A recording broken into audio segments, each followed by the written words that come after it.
আমি আমার হাজবেন্ডকে তার বার্থডেতে তার ড্রিম বাইক গিফট করতে চলেছি। ইয়েস, তার ড্রিম বাইক। আজকে সকাল অব্দিও ঠিক ছিল না যে আমরা বাইক কিনবো। দীপের জন্মদিনও আসছে, তাই উপলক্ষে আমি ওকে কিছু গিফট দেবো ভেবেছিলাম। আর দীপকে বাইকের কথা একবার বলাতেও রাজি হয়ে গেল। সত্যি বলতে স্কুটিটা এত বছর চালিয়ে চালিয়ে আমরা প্রায় অবস্থাটা খারাপই করে ফেলেছি। কিন্তু বাইক কেনা বললে বাইক কেনা।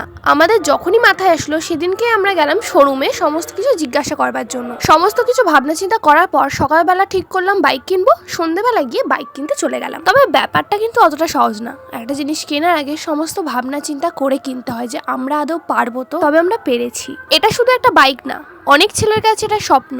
আর আমি শুধু চাই আমার হাজবেন্ড যে আমার সমস্ত স্বপ্নের খেয়াল রাখে, তার প্রত্যেকটা স্বপ্ন যেন আমি তার প্রত্যেকটা জন্মদিনে উপহার দিতে পারি। আর যেহেতু আমার বর, তাই ভেবেছিলাম বাইকে সবার প্রথমে আমাকে ওঠাবে, কিন্তু না, ও উঠেছে আমার সতীনকে। মানে বাইক কেনার কথা বললাম আমি, বাইক দিলাম আমি, কিন্তু প্রথমবার উঠলো কে? আমার সতীন, ওর বন্ধু।